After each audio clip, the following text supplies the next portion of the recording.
Mikiya Studio Chanteur.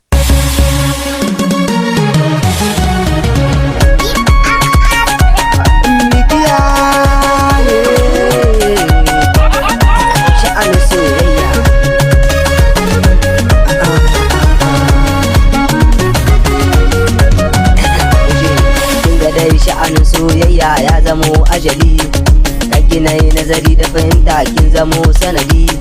Dole zani damƙi amana sai mu yo nazari. Na daɗe akan ƙaunarki sai ki lura da ni da ke sirrin mu binne bardiyan kaɗafi. Aga za ki taimaki ruhi kar na yo garari.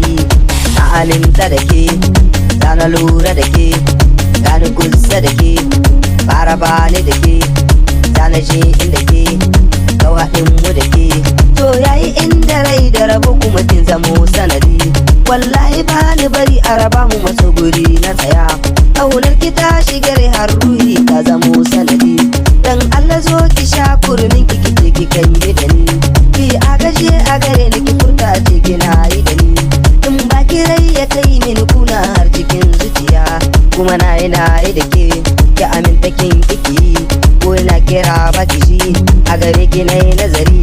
In baki zambi gari ko kin yi min lahani. Kuma inda rai da so da amana za ki yarda da ni. Ƙauna nake ta gwadi a gare ki fara ki yarda da ni. Komai gare ni gare ki na danka don ki yarda da ni. A garin muke na so ni ka nuni da ma zuciya.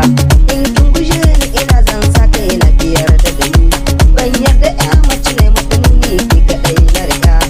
Halin kishi na riga ba so ki rabu da ni. Sanan ki yayi da ni. Kin ga dai sha'anin soyayya ya zamo ajali. An ki nayi nazari da fahimta kin zamo sanadi. Dole zani baki amma